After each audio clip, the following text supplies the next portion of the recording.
Estão aqui à frente nesta tarde e eles irão homenagear as autoridades civis e eclesiásticas que estarão participando desta festa. A partir do momento que eu os apresentar, gostaria que ficassem em pé e estender a sua saudação para todos os nossos amigos. Pastor Edson Rosa já foi apresentado, líder de comunicação da Igreja Adventista para a América do Sul.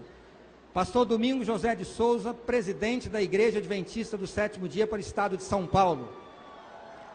Pastor Magdiel Pérez, secretário da Igreja Adventista para a América do Sul. Pastor Ayrton Keller, presidente da Igreja Adventista para a América do Sul. Pastor Ted Wilson, líder mundial, presidente da Igreja Adventista para o Mundo, cujo escritório é na cidade de Washington, nos Estados Unidos. Pastor Williams Costa Júnior, líder de comunicação da Igreja Adventista do Sétimo Dia para o Mundo. Pastor Ganoni Diop, ele que é o representante da Igreja Adventista na Organização das Nações Unidas, na cidade de Nova York.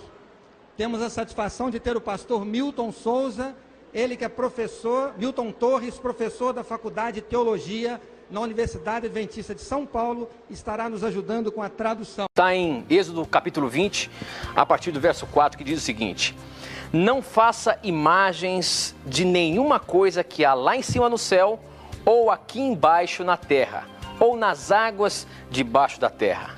Não se ajoelhe diante de ídolos, nem os adore, pois eu, o Senhor, sou o Deus e não tolero outros deuses. Eu castigo aqueles que me odeiam. Não façam imagens de escultura. Porque veja bem, na lei de Deus, ele diz que não é para você fazer. Isso nos mostra que Deus, em nenhum momento, ele é contra a arte em si. Por que você, pastor Leandro, fala que não pode fazer, que não tem perdão quem faz imagem de escultura, e ao mesmo tempo diz que Deus gosta da arte, manda fazer arte, manda fazer imagem de escultura? Você e o pastor Ivan, seus companheiros, manda que faça imagem de escultura. O Tito fala que não pode fazer imagem de escultura. Você fala que não pode e ao mesmo tempo fala que pode. Por que dois caminhos, duas interpretações? Deus falou não pode fazer e você diz que pode. No versículo 29 ele diz assim: sendo, pois, geração de Deus, não devemos pensar que a divindade é semelhante ao ouro, à prata ou à pedra, trabalhados pela arte e imaginação do homem.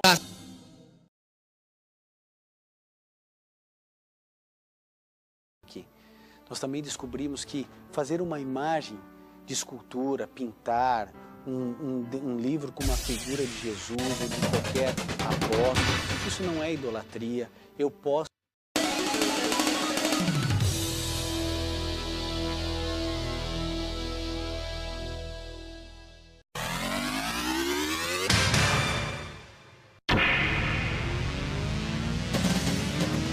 Para uma homenagem, convidamos agora líderes eclesiásticos ao palco. Dom Marcelo, bispo da Igreja Católica Liberal. Sandra Santos, presidente da Associação Espiritualista de São Paulo. Maria Aparecida Nalécio, presidente do Primado do Brasil. Dom Júlio, bispo da região da Lapa. Padre José Bison, representante da Cúria Metropolitana. Márcio Henrique de Souza Ramos, Associação Bandista Espiritualista do Estado de São Paulo. Kashmir, representante Hare Krishna. Padre Ney Oliveira, da Igreja Vétero-Católica do Brasil. Emerson Pontaleo, membro Abossaú. E Paulo Lutero de Melo, presidente da Igreja Brasil para Cristo.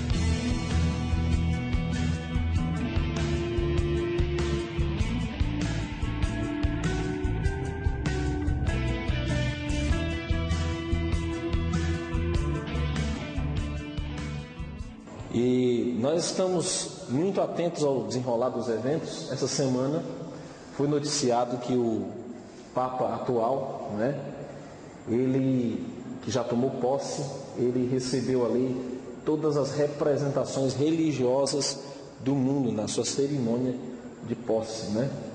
E podemos ver que realmente todas as ramificações religiosas marcaram presença em homenagem a Roma. Diga-se de passagem, um dos grandes inimigos do catolicismo no passado, e hoje estão em peso em homenagem ao pontífice romano, né, líder da igreja da ICAR, né? E ali temos realmente todas as representações, e ele disse que quer assegurar que seguirá nos passos dos seus predecessores, né? E na sua abertura e compromisso com o diálogo ecumênico.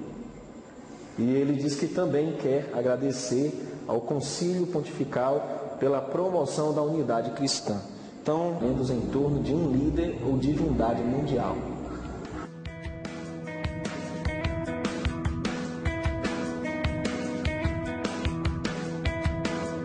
Tem justiça com injustiça. E que comunhão tem a luz com as trevas? E que concordia há entre Cristo e Belial? Ou que parte tem o fiel com o infiel? O evangélico é o infiel à lei de Deus. E que consenso tem o templo de Deus com os ídolos? Pelo que, sai-vos do meio delas e apartai-vos, diz o Senhor. E não toqueis coisa imunda, e eu vos receberei. Segundo aos Coríntios, capítulo 6, versículos 14 a 17. Não acordos, não colaboração, não uniões com as igrejas evangélicas infiéis à lei de Deus e ao sábado do Senhor. Uma mensagem para os adventistas, pastores e membros. Porque os guias deste povo são enganadores, e os que por eles são guiados são destruídos. Isaías, capítulo 9, versículo 16. Olá, amigos internautas. Agora eu tenho a alegria de falar com o Padre Hélio Pacheco Filho, ele que é coordenador da Comissão Arquidiocesana de Ecumenismo e Diálogo Interreligioso do Rio de Janeiro. Tudo bem, Padre Hélio? Tudo bem. Padre, eu gostaria que o senhor falasse um pouco para a gente sobre a importância do ecumenismo dentro da Igreja Católica. Bem, eu falaria sobre a importância do ecumenismo para a Igreja de Jesus Cristo. A Igreja de Jesus Cristo é uma só. Infelizmente, existem hoje divisões.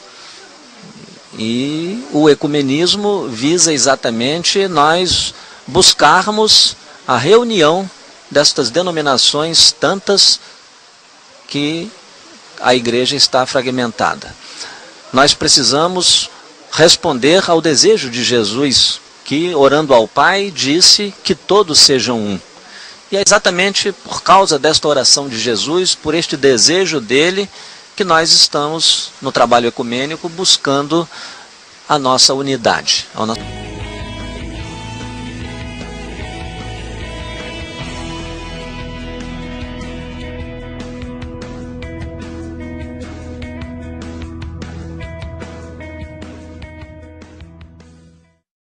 A Secretaria de Direitos Humanos instalou hoje o Comitê de Diversidade Religiosa. O objetivo é facilitar o diálogo entre representantes de diferentes religiões e entre pessoas que não têm religião.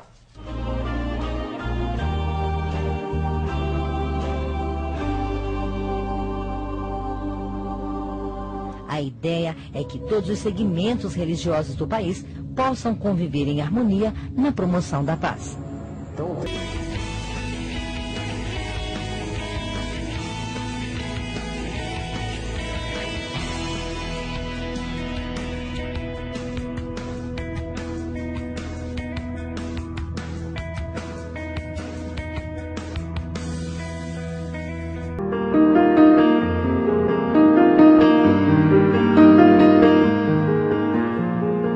acontecer. Então ela escreveu de uma forma que as pessoas, os líderes, não entenderam, graças a Deus, porque senão eles teriam tirado. E hoje os textos estão aí. Os textos estão aí nos livros, Grande Conflito, livros atuais, que nós temos normalmente, não é? Foram tiradas algumas coisas? Foram, mas as verdades estão presentes ainda. Vamos ver o que ela disse sobre o estudar individualmente. Isso é importante para a nossa salvação. Isso está no Grande Conflito, no capítulo 37. O primeiro e mais elevado dever de todo ser racional é aprender das Escrituras o que é a verdade, e então andar na luz, animando outros a lhe seguirem um exemplo. Devemos dia após dia estudar a Bíblia diligentemente, ponderando todo pensamento e comparando passagem com passagem. Com o auxílio divino, devemos formar nossas opiniões por nós mesmos, visto termos de responder por nós mesmos perante Deus. Quarto comentário bíblico, página 1141. Não podemos endossar envolvimento algum em ecumenismo, nem espécie alguma de associação com a moderna Babilônia. Não se unam os atalaias sob os muros de Sião com os que estão a tornar de nenhum efeito a verdade como ela é em Cristo. Não se juntem eles à confederação de incredulidade, papismo e protestantismo. Quer dizer, não é para se unir nem com o protestantismo nem com o papismo. Isso é bem claro, né? O que ela falou sobre o novo milênio? Essa passagem também eu descobri recentemente, né? Recentemente eu digo há poucos anos, porque meu pai, ele faleceu na fé adventista, né? E ele achava e pregava até que Jesus viria até o ano 2000. Ele achava que não ia passar do 2000, né? Tinha uma fé muito forte nesse sentido. Mas a gente não entendia esse texto. Olha que texto interessante. A linha de separação entre cristãos professos e ímpios é agora dificilmente discernida. Os membros da igreja amam o que o mundo ama e estão prontos para se unirem a ele. E Satanás está resolvido a uni-los em um só corpo. Que igreja que está falando aqui? A nossa, né? Não é outra não. E assim fortalecer sua causa, arrastando-os todos para as fileiras do espiritismo.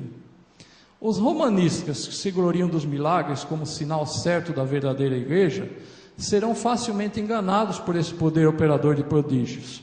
E os protestantes, tendo rejeitado o escudo da verdade, serão também iludidos. Católicos, protestantes e mundanos, juntamente aceitarão a forma de piedade destituída de sua eficácia, e verão nesta aliança um grandioso movimento para a conversão do mundo e o começo do milênio há tanto esperado. Olha que texto claro hoje, que nós já passamos o milênio, né? Como é que agora a gente entende? Isso é ecumenismo. Olha, que ela previu há mais de 120 anos. Assim será proclamada a mensagem do terceiro anjo. Essa é a última mensagem. Ao chegar o tempo para que ele seja dado com o máximo poder, o Senhor operará por meio de humildes instrumentos, dirigindo a mente dos que se consagram ao seu serviço. Os obreiros serão antes qualificados pela unção de seu espírito do que pelo preparo das instituições de ensino. Homens de fé e oração serão constrangidos a sair com zelo santo, declarando as palavras que Deus lhes dá. Os pecados de Babilônia serão revelados. Os terríveis resultados da imposição das observâncias da igreja pela autoridade civil, as incursões do espiritismo, os furtivos mas rápidos progressos do poder papal, tudo será desmascarado. Por meio desses solenes avisos, o povo será comovido. Milhares de milhares que nunca ouviram palavras como essas, escutá-las-ão. Então o que ela está falando aqui? Os pecados de Babilônia serão revelados, serão falados, serão pregados por pessoas, né? Preparou o caminho para o desenvolvimento do papado, a besta. Disse o apóstolo Paulo que havia de vir a apostasia e manifestar-se o homem do pecado, segundo Tessalonicenses 2:3. Assim, a apostasia na igreja preparará o caminho para a imagem à besta. E ela termina nesse mesmo capítulo. Quando as principais igrejas dos Estados Unidos, ligando-se em pontos de doutrinas que lhes são comuns, influenciaram o Estado para que imponha seus decretos e lhes apoie as instituições, a América do Norte protestante terá então formado uma imagem da hierarquia romana, e a aplicação de penas civis aos dissidentes será o resultado inevitável. Então, o que a gente entende daqui? Qual que era a igreja que sempre estava contra a união das igrejas, contra a guarda do domingo, a favor da guarda dos mandamentos todos de Deus? Qual que era essa única igreja? A Igreja Adventista. No momento que ela começa a se unir com o ecumenismo a nível mundial, ela começa a fazer acordos não recomendados por Deus, que Deus falou, não faz acordo com nem protestante, nem papado, nem ninguém. Então a única que batalhava contra a criação dessa imagem, essa imagem agora não tem resistência, então ela rapidamente vai se formar, não é? E as igrejas são com sede nos Estados Unidos. Esse é o sinal para nós, a imagem à besta. Será que ela escreveu sobre sair das igrejas? O que os irmãos já leram? Eu achei esse texto aqui muito forte para nós. Primeiros Escritos, página 261. Isso é futuro, né? Presta atenção no contexto, porque alguns falam, não, esse texto aí, irmão, está fora do contexto. Não. Chegam nas suas casas, pegam isso, pegam um livro, leiam o contexto, né? Tem muita gente que lê um texto da Bíblia e não lê lê só a primeira parte do versículo, não lê a segunda, porque a segunda vai contradizer o que ele leu na primeira. Então leia o texto, leia o contexto, leia tudo. Quando alguém te der um texto, leia o contexto do capítulo da Bíblia todo, para saber se aquilo está dentro do contexto ou a pessoa está querendo te induzir a pensar diferente, né? Não acredite, leia isso aqui. Vi que Deus tem filhos honestos entre os adventistas nominais e as igrejas caídas. E antes que as pragas sejam derramadas, isso é futuro ou passado, hein? Futuro, né? Praga não foi derramado ainda. Ministros e povos serão chamados a sair dessas igrejas e alegremente receberão a verdade. Satanás sabe disso.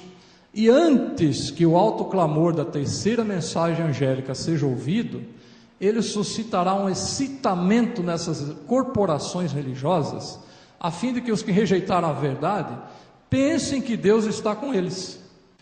Ele espera enganar os honestos e levá-los a pensar que Deus ainda está trabalhando pelas igrejas, mas a luz brilhará e todos os honestos deixarão as igrejas caídas e tomarão posição ao lado dos remanescentes. Não tem nenhum texto no Espírito e Profecia, pode ler, eu tenho o CD com 66, tenho o CD do inglês, tenho quase todos os livros do Espírito e Profecia, já li quase todos, não digo todos, mas não tem nenhum texto que garante a salvação para a igreja, mas o remanescente da igreja tem muitos textos. O remanescente da igreja adventista, para esse tem muitos textos, não é? Então esse é um deles. Mais um texto aqui, será que ela falou algo sobre sair de Babilônia? Babilônia sabe que é confusão, né? Será que ela escreveu alguma coisa? Pouco tempo atrás que também eu consegui entender ele, eu não entendia. Assim será proclamada a mensagem do terceiro anjo. Essa é a última mensagem. Ao chegar o tempo para que ele seja dado com o máximo poder, o Senhor operará por meio de humildes instrumentos, dirigindo a mente dos que se consagram ao seu serviço. Os obreiros serão antes qualificados pela unção de seu espírito do que pelo preparo das instituições de ensino. Homens de fé e oração serão constrangidos a sair com zelo santo, declarando as palavras que Deus lhes dá. Os pecados de Babilônia serão revelados. Os terríveis resultados da imposição das observâncias da igreja pela autoridade civil, as incursões do espiritismo, os furtivos mas rápidos progressos do poder papal, tudo será desmascarado. Por meio desses solenes avisos, o povo será comovido. Milhares de milhares que nunca ouviram palavras como essas, escutá-las-ão. Então o que ela está falando aqui? Os pecados de Babilônia serão revelados, serão falados, serão pregados por pessoas, né? Os furtivos e rápidos progressos do poder papal. A Igreja Católica, nesses últimos 50 anos, ela conseguiu o que na Idade Média ela não conseguiu. Ela matou 100 milhões de pessoas na Idade Média porque não creram na Trindade. Pode ler o Decreto de Constantino. Hoje, ela está conseguindo com todas as igrejas aceitem esse dogma e todas estão aceitando em nome da paz. Fazemos a escolha correta. A quem nós vamos servir, né? A esse homem ou que está na Bíblia. E um conselho muito sábio está em Jeremias 6,16, que diz assim: assim diz o Senhor, ponde-vos nos caminhos e vede, e perguntai pelas veredas antigas, qual é o bom caminho? Andai por ele, e achareis descanso para as vossas almas. Mas eles disseram, não andaremos nele. Então, infelizmente, nós temos que pesquisar por nós, descobrirmos o que está acontecendo. Que Deus nos ajude a entendermos e pelo menos que isso seja assim o ponto de, fala o start inicial, né? A gente fala em inglês o start, o início, né? Para que cada um saia daqui não crendo naquilo que eu disse, mas que vá pesquisar para ver se as coisas são assim. Tá bom?